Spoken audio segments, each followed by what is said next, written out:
שלום וברוכים הבאים לערוץ טוב. אתם מוזמנים לצפות בנו באתר האינטרנט שלנו, בערוץ היוטיוב שלנו.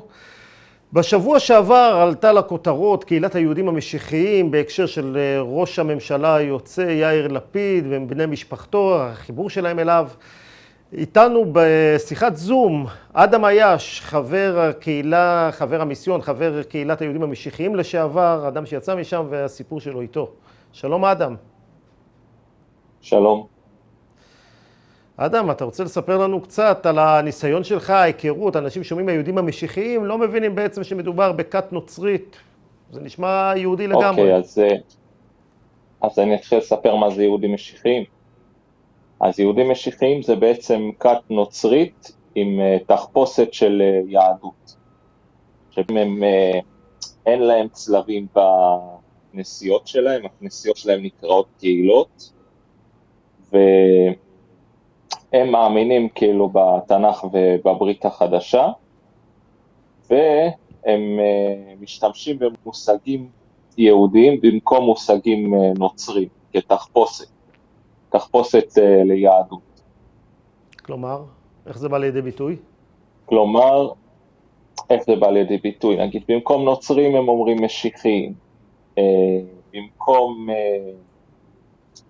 במקום חגים נוצרים הם חוגגים חגים יהודיים. תסביר לי, אני לא מבין. אם הם חוגגים חג יהודי, אז הם בעצם, הם יהודים, הם מה?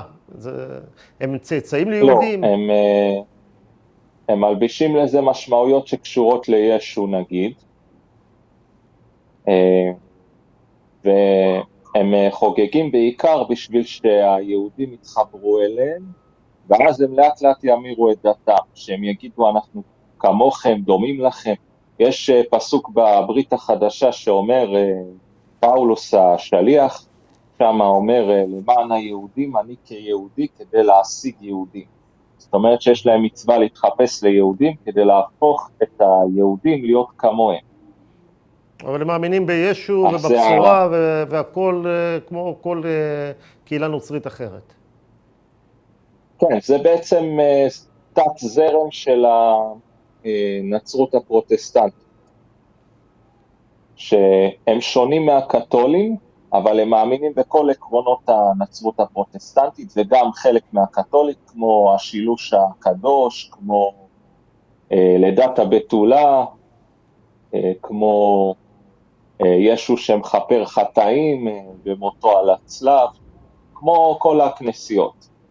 אותם אמונות, אלוהותו, כאילו של אותו האיש, של ישו, כאילו, כל מיני אמונות. עכשיו, אדם, בוא נתקדם רגע. החבר'ה האלה שאנשים שומעים, היהודים המשיחיים, זה לא איזה קהילה שחיה לבד בתוך עצמה, באיזה יער נידח או בחוץ לארץ, הם חיים פה בינינו, בערים הישראליות, ומתערבבים בינינו לכל דבר ועניין. כן, בערים, הם חיים בערים, הקהילות שלהם בדרך כלל באזורי תעשייה, כמו הקהילה שאני הייתי בה בכרמיאל, היא נמצאת באזור תעשייה, וגם קהילה אחת בעכו, אני יודע שהיא באזור תעשייה, והם חיים בינינו, והם רוצים לספר לנו על האמונה שלהם כדי להאמיר את דתנו.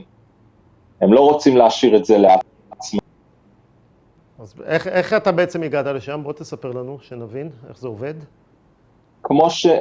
כהרגלם, כמו שהם עושים, הם פרסמו באינטרנט כל מיני מאמרים שלהם, האתרים של הקהילות, אתר האיגוד, אתר יהודים למען ישו, ועוד כל מיני, אז נחשפתי לחומרים שלהם, ואחרי הרבה כביכול מחקר שעשיתי, הגעתי אליהם והשתכנעתי באיזשהו, בסופו של דבר, דרך מישהו שחיבר אותי דרך טלפון של מישהו אחר, הגעתי לתוך הקהילות שלהם. לאחד הקהילות שלהם בעצם. אז הגעת, ומה מציעים לך? אתה מגיע, מה? איך זה הולך? אני באמת מסקרן פה איך בכלל מתחברים לקהילה כזאת, איך זה מתחיל? בהתחלה, כל מה שידעתי בחיים על נצרות, לא מצאתי בקהילות האלה. כאילו זה היה נראה לי משהו שונה, כי אני לא הכרתי את הנצרות הפרוטסטנטית והאבנגליסטית, אני הכרתי רק את הקתולית, שמופיעה בסרטים ובכל מיני, ובחדשות ובכל מיני מקומות. אבל לא הכרתי את הנצרות ההיא. אז הם באים בצורה אחרת, כאילו אין צלב, כאילו אין, כאילו כיסאות, אולם אירועים, האספות שלהם, כמו באולמי אירועים. כלומר, זה נראה טבעי, אתה מרגיש מאוד טבעי להיכנס לשם, אתה לא מרגיש שמישהו בא ומושך אותך לאיזושהי קהילה או מחייב אותך לעשות משהו שונה. כן, הם אומרים לך כאילו אתה לא חייב לעשות ככה, אתה לא חייב לעשות ככה, ונגיד לעמוד או לשבת בזמן ששרים או כל מיני זה, הם נותנים לך להרגיש בבית כדי שאתה תרצה לבוא לשם. ויש להם שירים יפים וכל מיני דברים כאלה. הבנתי. תאמר לי עכשיו, הקהילות האלו, נכנסת בפנים, אתה הופך להיות חלק מהם, ובעצם אין לך מושג, עד שאתה כבר בפנים, אם אני מבין נכון. עד שאתה הופך להיות חלק מהם, אתה בכלל לא יודע שאתה בתהליך של המרת דת אפילו.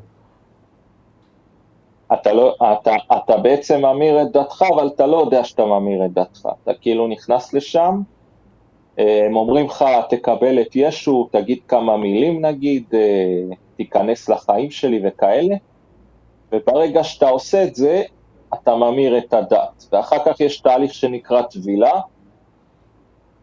ואז הפסטור שלהם, מה שנקרא כומר פרוטסטנטי, מה שלא ידעתי בעבר, הוא אומר לי במפורש, אתה לא נהיה נוצרי, כאילו, אחרי הטבילה. כלומר, זה עוד חלק מתהליך. תאמר לי עכשיו, אנחנו עדים לתופעה הזאת ברשתות החברתיות, אני לפחות ראיתי כמה וכמה דפים כאלו, אני מבין שאתה מנהל היום מלחמת חורמה, ברשת לפחות, נגד התופעה הזאת, שבעצם מפילה חללים רבים. נכון, יש לי ערוץ שבעבר הייתי משתמש בו להטיף לנצרות, ועכשיו אני משתמש בו נגד הנצרות, כלומר מטיף לאנשים איך לצאת מהמקום, או לא להיכנס לשם, שאלות, סתירות בברית החדשה, כל מיני דברים אני עושה שם, כדי שאנשים יתעוררו, אולי הם יתעוררו כמו שאני התעוררתי ולא ירצו להתקרב לשם. מה עורר אותך בעצם? אתה אומר, אני התעוררתי, איך בעצם הבנת שאתה... אוקיי, מה עורר אותי? רגע. כן, מה עורר אותי? עשיתי כהרגלי סרטונים לא סרטונים, ניסיתי להגיב לדתיים ולאתרי יוטיוב של דתיים נגד המיסיון, ופתאום נחשפתי לדף יוטיוב מעניין מאוד שנקרא שקרי המיסיון ישו והיהודים ממשיכים, והוא הוכיח לי באיזה דף שהברית החדשה לא נאמנה מבחינה אקדמית, ושיש שם סתירות בברית החדשה, אייגוד של המיסיון מסלפים ספרי היסטוריה, אפשר לראות את זה בסרטונים שלו, אגב זה ערוץ מאוד מומלץ, שקרי המיסיון ישו והיהודים ממשיכים, ועוד ערוץ אחד שנקרא One God נגד המיסיון. אדם, אני אוכל לשאול אותך, גם שם יש... אתה יודע לומר היום מה היקף התופעה? כלומר, פה בישראל? מה זאת אומרת? כמה קהילות כאלה יש? כמה יהודים, ישראלים נופלים ברשת הזאת מדי שנה בערך? לצערנו בזמן הקורונה הרבה נפלו, כי אנשים היו בבית, לא עבדו, לא יצאו מהבית בגלל המגפה, אז אנשים נחשפו לאתרים שלהם יותר, וכשאני הייתי שם, הייתי פעם בקבוצה הסודית של אייגוד, שנקראת משיחי בפייסבוק, והיו מעלים כל פעם מישהו שהגיע לשם, שהתחיל להאמין בעקבות הקורונה. הבנתי. אנחנו אבל לא יודעים לומר במספרים, זה 10 בשנה, זה 1,000 בשנה, אין לנו מושג כזה כרגע. מספרים אני לא יודע, אבל אני יודע שכאילו הצטרפו, אפילו למקום שאני הייתי, הצטרפו כמה חדשים. הבנתי. טוב, זה נושא שראוי לחקור אותו על היקף התופעה, עד כמה היא משפיעה באמת על חיי ישראלים פה, ולהבין... כמות הקהילות, כמו שאמרתי, 150 קהילות בארץ, 170 בארץ. קהילות כאלה, משיחיים. אוקיי, 150 זה כבר משמעותי. רגע, נולדים שם ילדים, איפה הם לומדים? הם לומדים כמו כולם, בבתי הספר עם כולם, ואתה יודע, מטיפים להם ללמד את הילדים האחרים את הנצרות.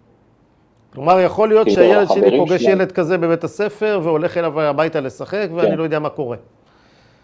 טוב, זה יכול זו להיות דרך הכי מובן. מסוכן, זה לא כמו אלה שמחלקים חומר ברחוב, אז אנשים בורחים מהם. פה זה ילד, יכול להיות חבר של הילד שלך, ופתאום לספר לך שהוא מאמין בישו, ולספר מה הוא עושה בקהילה, ולהזמין אותו לשם. טוב, זה נורא מעניין. אני אספר שמהיכרות אישית, אני יכול לומר, אני מכיר את זה מהמשחקים של ילדים, יש משחקי רשת שילדים משחקים בהם. נתקלתי בזה שילדים שמשחקים, פתאום מישהו פונה אליהם, מתחיל לדבר איתם על הנושאים האלו, בדיוק כמו שאתה מתאר כאן עכשיו, וזה חודר לכל בית בישראל, גם אם אתם לא יודעים, שימו לב מה הילדים שלכם עושים ברשתות, זה חודר גם לשם. אדם, תודה רבה, השארת אותנו מאוד, זה נושא שחשוב לשים עליו את הדעת. המון תודה, אתם מוזמנים להמשיך לצפות בנו באתר האינטרנט שלנו, בערוץ היוטיוב שלנו, תודה והמשך יום טוב.